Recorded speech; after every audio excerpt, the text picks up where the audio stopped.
यदि ऐसे किया मोल भाव तो कस्टमर आपकी दुकान से कभी भी खाली हाथ वापस नहीं जाएगा।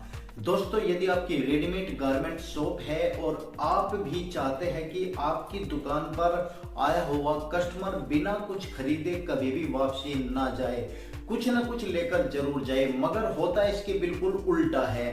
जब आपकी दुकान पर 10 कस्टमर आते हैं तो 9 कस्टमर वापसी जाते हैं और एक कस्टमर आपकी दुकान से माल लेकर के जाता है, जिसमें वो भी आपको मजबूरन इतना कम मार्जिन लेके देना पड़ता है कि उसमें आपके ना तो किराए की पूर्ति हो पाती है और ना ही आपकी मेहनत वसूल हो पाती है। तो आज की वीडियो में मैं आपको बताऊंगा कि यदि आप कोई बिजनेस कर रहे हैं तो कस्टमर को कैसे रोके, कस्टमर के साथ किस तरीके से मोल भाव करें जिससे कि कस्टमर मजबूर हो जाए आपकी दुकान से कोई भी कपड़ा या कोई भी माल खरीदने के लिए।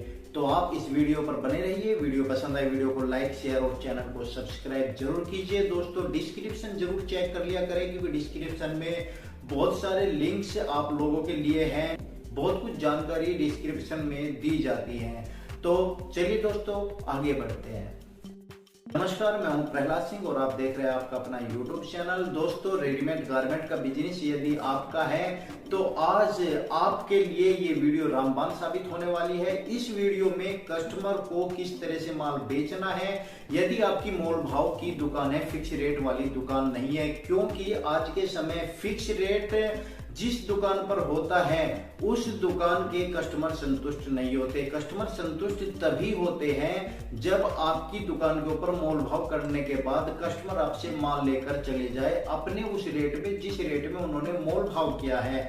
मगर दोस्तों, मोल भाव करने के बावजूद भी आपके कस्टमर आपकी दुकान से बिना कुछ खरीदे चले जाते हैं। इससे आपका जो माइंड है वो कहीं ना कहीं डिस्टर्ब होने लगता है, आप टेंशन में आने लगते हो, क्योंकि ग्राहक तो आते हैं, फुटपाथ तो है, मगर आपके पास से माल की बिक्री नहीं हो रही हो, कुछ हो भी रही है तो उसमें आप संतुष्ट नहीं होते। अब आपको करना क्या है जिससे कि ग्राहक भी संतुष्ट हो जाए, मोल भाव करने के बाद आपकी दुकान से आपका माल भी बिक जाए और आपको कुछ पैसा भी बच जाए। तो किस तरीके से मोल भाव होता है वो आज मैं आपको बता रहा हूं, मगर उससे पहले मैं आपको ये कंफ्यूजन दूर कर देता हूं कि आपने बहुत सारी वीडियोस में मेरी सुना होगा कि फिक्स रेट सबसे अच्छा है। जी हाँ, बिल्कुल अच्छा होता है, मगर दोस्तों आज के समय मेंटेलिटी ऐसी बन गई है कि फिक्स रेट वालों के पास ग्राहकों की कमी हो गई है। फिक्स रेट के लिए लंबा इंतजार करना पड़ता है, नाम चलाने के लिए लंबा इंतजार करना पड़ता है, लेकिन कस्टमर्स के मन में ना जाने एक ऐसी चीज फंसी हुई है कि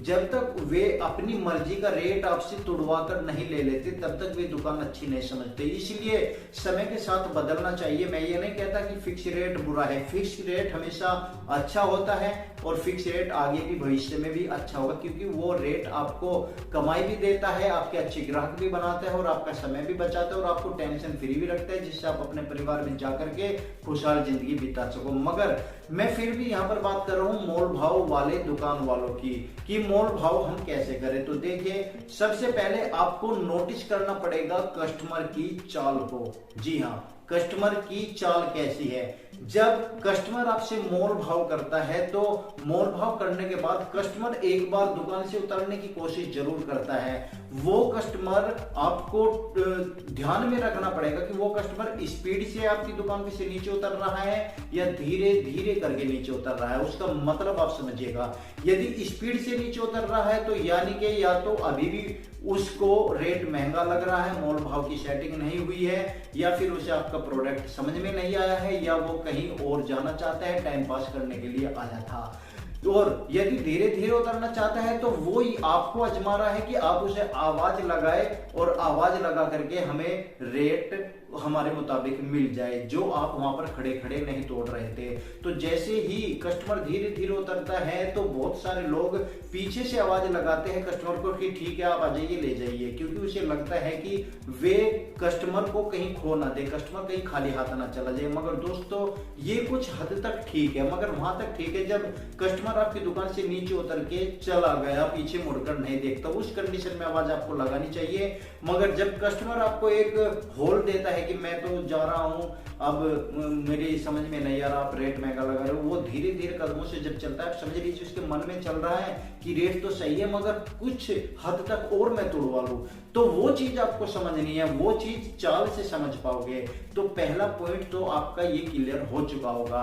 दूसरे पॉइंट की मैं बात करता हूं कि आपके मोल भाव करने का तरीका क्या है, आप अपने ग्राहक को रेट किस तरीके से बताते हैं। देखिए, ग्राहक को रेट बताने का एक तरीका सबसे अहम होता है, सबसे अच्छा होता है। सबसे पहले आपको समझना पड़ेगा कि आपको अपने प्रोडक्ट के ऊपर कितना मार्जिन रखना है, कितना आपको मार्जिन लेकर के उसे बेचना है। सपोज कीजिए आपकी कोई जीन्स 400 रुपए में आ रही है, आपको वो जीन्स 450 रुपए तक बेचनी है, या आपने मार्जिन लगा रखा है कि मुझे ये जीन्स कम से कम 500 रुपए तक बेचनी है, तो आपको ग्राहक को वो जीन्स कितने की बतानी होगी। सबसे पहले आपको यहां पर अपना क्लियर कर लेना होगा, एक माइंड सेटअप बना लेना होगा, क्योंकि बहुत सारे दुकानदारों को अभी तक यही नहीं पता है कि मोल भाव कस्टमर किस हद तक करने वाला है और कहां तक कर सकते हो, और आपको कहां तक कस्टमर को खुला छोड़ देना चाहिए जिससे कि वो मोल भाव करके खुश हो ले और आपका मार्जिन आपको मिल जाए। वही समझाने की कोशिश कर रहा हूं,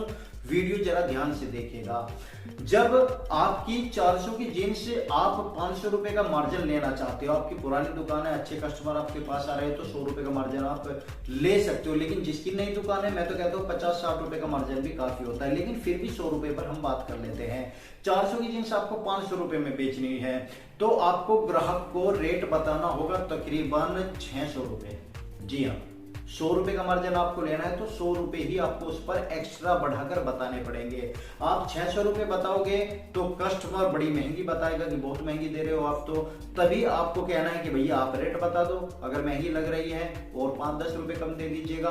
अब कस्टमर कहेगा कि 5-10 रुपए की कुछ बात होती है क्या, आप रेट सही लगाओ इसका, वो आपसे ही रेट और ज्यादा तुड़वाने की कोशिश करेगा, खुद रेट नहीं बताएगा। कस्टमर बड़ा तेज है आजकल का, जरा ध्यान से समझिएगा इस बात को।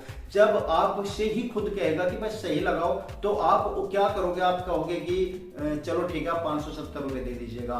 570 रुपए जब आप कहोगे तो कस्टमर अब यहां पर बोलेगा, जब आप एक बार बिना कस्टमर के रेट बताए तोड़ देते हो, तब कस्टमर कहेगा मैं तो भैया आपको 500 रुपए दूंगा। तो देखिए, यहां पर आपका कस्टमर 500 रुपए यानी कि 100 रुपए आपके पक्के हो गए। अब आपको एकदम से 500 रुपए पर नहीं आना है, ये बात ध्यान रखना। बहुत सारे लोग क्या करते हैं, 400 की आ रही है, उन्हें का टारगेट था 500 रुपए तक उसे बेचनी है, 500 पे आ गया कस्टमर और अब वो कस्टमर को देने के लिए तैयार हो जाता है सिर्फ इसी बात पर। इससे क्या होता है, आगे का फ्यूचर खराब होने लगता है। कस्टमर को ये लगने लगता है कि यार 100 रुपए तो ये बंदा एक्स्ट्रा बताता ही बताता है, इसलिए आपको एकदम से यहाँ पर सौदा नहीं करना है। यहाँ पर आपको क्लियर 500 रुपए नहीं कहना है सर आपने तो बहुत कम तोड़ दी, इतना लंबा चौड़ा मार्जिन थोड़ा ही होता है एक पैंट के अंदर, अच्छी क्वालिटी है, क्वालिटी उससे तब वहां पर आपको अपने फैब्रिक की क्वालिटी को बताना है। इतने आप अपने फैब्रिक की क्वालिटी गुणवत्ता को नहीं बताओगे, मार्केट से दूसरी जींस को कंपेयर नहीं करोगे, या आपके पास कोई सस्ती जींस रखी है उस जींस को निकाल करके उसके फैब्रिक को, उसकी क्वालिटी को कंपेयर नहीं करोगे, तब तक कस्टमर के दिमाग में बात नहीं घुसेगी। क्योंकि अब आपको एक्स्ट्रा मार्जिन उस पर लेना, अब आपको मोल भाव करना है उससे, और आपको ये तो निश्चित है कि 500 तक वो उसने मुंह से बोल दिया 500 तो वो लेकर ही जाएगा।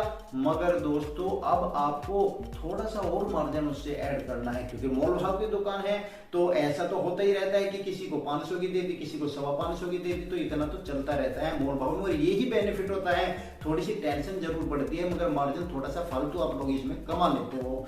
दोस्तों अब जब आपने उसे क्लियर कर दिया इस बात का कि ये फैब्रिक ऐसा है, इसमें ये क्वालिटी है और 500 वाली में इस तरह की क्वालिटी आती है, आप किसका रेट कहां पर जोड़ रहे हो, तो कस्टमर के एक माइंड सेटअप होता है, माइंड चेंज होता है। वो कहता है कि ठीक है यार तुम और 10 रुपए 20 रुपए फालतू ले लेना, जहां पर वो कहे 10-20 रुपए फालतू ले लेना, तो आपको क्या करना है कि सर आपसे सौदा नहीं बन पाएगा हमारा, और अपनी जीन्स को आप पैक करनी शुरू कर दीजिए। अब जैसे ही कस्टमर बिना कुछ कहे वहां से उतरना शुरू होता है, चलना ठीक होता है, तो या तो कस्टमर ये भी कह सकता है कि सर फिर सही बताओ आप क्या लेना है। यदि उसे पसंद आ रही है तो वो आपको दोबारा जरूर टोकेगा, और यदि दोबारा नहीं टोकता और वो कहता है ठीक है कोई बात नहीं देना चाहते, तो फिर जब आप उसे पैक कर देते हो और कस्टमर वहां से आपको लगता है है कि ये हटने वाला है, तब उसे कहते हो ठीक है आप एक काम करो, ना आपकी ना मेरी 550 रुपए दे जाओ, बात खत्म है। लेकिन कस्टमर यहाँ पर भी फिर गेम खेलता है, कस्टमर कहता है नहीं 550 में अब आपको 530 रुपए दूंगा।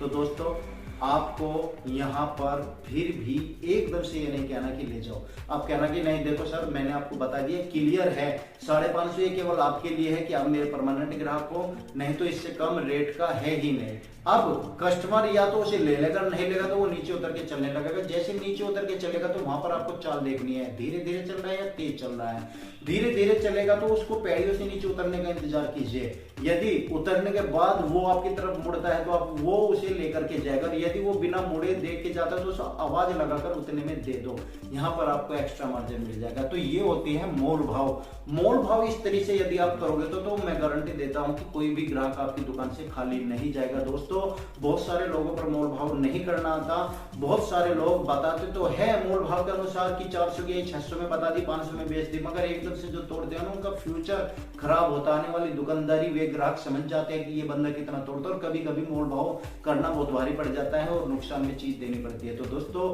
वीडियो पसंद आए तो वीडियो को लाइक शेयर और चैनल को सब्सक्राइब जरूर कीजिए, कमेंट कीजिए। धन्यवाद, थैंक यू वेरी मच हमारे वीडियो देखने के लिए, थैंक यू सो मच।